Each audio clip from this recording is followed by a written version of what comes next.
Pahalgam attack को धर्म से जोड़कर क्यों देखा जा रहा है? देश के लिबरल, लेफ्टिस्ट और सेक्युलर को क्यों टारगेट किया जा रहा है? क्या सवाल देश की इंटेलिजेंस से नहीं पूछा जाना चाहिए कि सरहद पार से आतंकी कैसे एंटर हो गए? क्या सवाल राजनाथ सिंह से नहीं पूछा जाना चाहिए? होम मिनिस्टर अमित शाह और पीएम मोदी से नहीं पूछा जाना चाहिए? क्या सरकार अपनी गलती एक्सेप्ट करेगी जिनके हाथों में देश की सुरक्षा व्यवस्था सौंपी गई है? इन सभी सवालों पर आएंगे, लेकिन सबसे पहले बात रिसेंट में लिए गए एक्शन पर।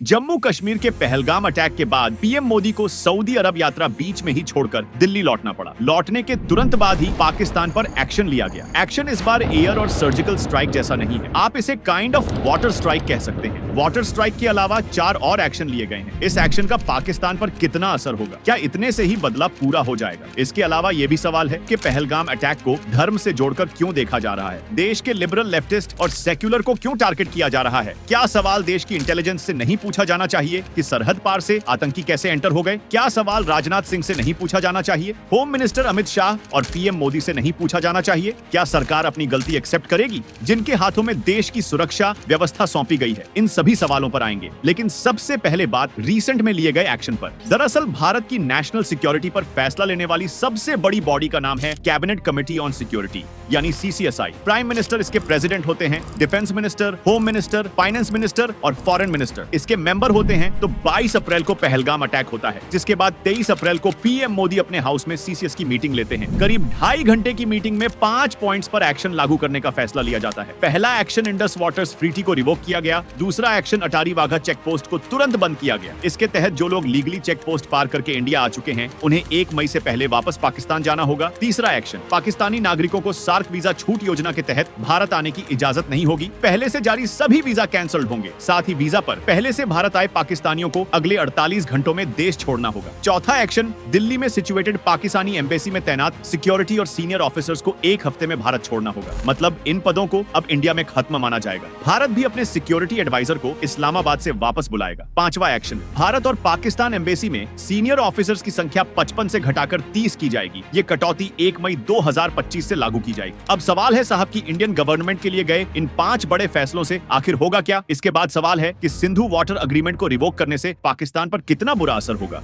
दरअसल पाकिस्तान में खेते की 90% जमीन यानी 4 करोड़ 27 लाख एरिया में सिंचाई के लिए पानी सिंधु नदी से ही मिलता है। पाकिस्तान के नेशनल इनकम में एग्रीकल्चर सेक्टर की हिस्सेदारी 23% है और इससे 68% ग्रामीण पाकिस्तानियों की जीविका चलती है। ऐसे में पाकिस्तान में आम लोगों के साथ साथ वहाँ की बेहाल इकोनॉमी और बदतर हो सकती है। पाकिस्तान के मंगल और तारबेला हाइड्रो पावर डैम को पानी नहीं मिल पाएगा। इससे पाकिस्तान के बिजली उत्पादन में 30% से 50% तक की कमी आ सकती है। साथ ही पाकिस्तान के इंडस्ट्रियल प्रोडक्शन और एम्प्लॉयमेंट पर भी असर पड़ेगा। भारत के पूर्व डिप्लोमेट और retired IFS officer JK Tripathi मानते हैं कि इन 5 एक्शंस में सबसे बड़ा एक्शन सिंधु जल समझौता पर रोक लगाना है। उनके मुताबिक सिंधु वाटर एग्रीमेंट का सीधा असर आम पाकिस्तानियों पर पड़ेगा। इस एग्रीमेंट के तहत पाकिस्तान के पंजाब रीजन में भारत का पानी जाता था, जो अब रुक जाएगा और इससे वहां चीख पुकार मच सकती है। इन सारी चीजों से साफ हो गया है साहब कि आगे भी इंडिया चुप नहीं बैठने वाला। आतंकियों को इससे भी ज्यादा करारा जवाब मिलेगा। अच्छा, 1 मिनट के लिए मान लीजिए कि आतंकवादियों को जवाब मिल जाएगा, उनके अड्डे को नेस्तनाबूद भी कर दिया जाएगा।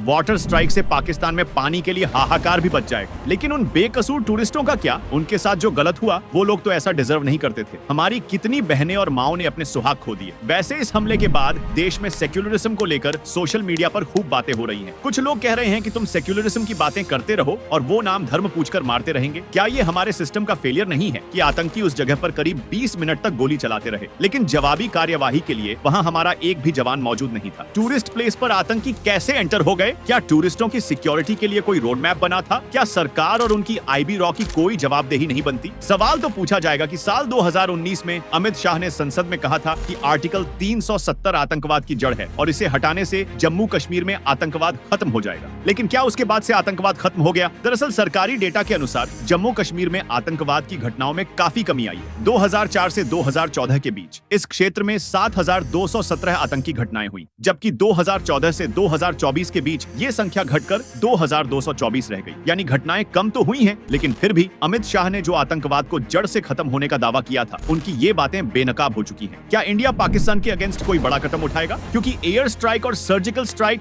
और आई थिंक अब वाटर स्ट्राइक भी इसका सोल्यूशन नहीं हो सकता, क्योंकि एयर स्ट्राइक और सर्जिकल स्ट्राइक के बाद भी कश्मीर घाटी में घटनाएं लगातार हो रही है। वैसे सरकार वाटर स्ट्राइक के बाद क्या करेगी, ये देखना अभी बाकी है। गवर्नमेंट कोई भी प्लान मीडिया या पब्लिक डोमेन में शेयर नहीं करती। ये सब चीजें सीक्रेट रखी जाती हैं ताकि दुश्मन को किसी भी प्लान की भनक ना लगे। फिर भी ब्रिटिश मैगजीन इकोनॉमिस्ट के डिफेंस एडिटर शशांक जोशी के अकॉर्डिंग भारत अगले हफ्ते में पाकिस्तान के खिलाफ कोई बड़ी कार्यवाही कर सकता है। इसके बाद शशांक जोशी से एक एक्स यूजर ने पूछा कि आपके अकॉर्डिंग डेट क्या होगी। इसके जवाब में फिर जोशी ने कहा 60% चांसेस हैं कि मई के लास्ट वीक में, और मैं ये कोई मजाक नहीं कर रहा हूँ। इसके बाद भारत में पाकिस्तान के एक्स एम्बेसडर अब्दुल बासित ने ट्वीट कर लिखा कि मुझे यकीन है कि भारत पाकिस्तान के खिलाफ एक्शन लेने की पूरी कोशिश करेगा, पर मुझे कोई शक नहीं है कि इस बार पाकिस्तान का रिएक्शन बहुत हार्ड होगा। पर ये तो वक्त बताएगा कि किसका एक्शन रिएक्शन हार्ड होगा और किसका सॉफ्ट होगा। वक्त सबका हिसाब करता है। वैसे इंडिया की इंटेलिजेंस एजेंसी सबसे पहले 26 बेकसूरों को मौत की नींद सुलाने वाले आतंकियों के मास्टरमाइंड सैफुल्लाह कसूरी को ढूंढ रही है। दरअसल सिक्योरिटी और इंटेलिजेंस एजेंसियों ने पहलगाम अटैक के सस्पेक्टेड टेररिस्ट के स्केच जारी किए हैं। इनके नाम आसिफ फौजी, सुलेमान शाह और अब्बू तलहा बताया जा रहा है। इंटेलिजेंस सोर्स ने बताया कि इस हमले का मास्टरमाइंड लश्कर तैयबा का डिप्टी चीफ सैफुल्लाह खालिद है। इसके अलावा पहलगाम अटैक में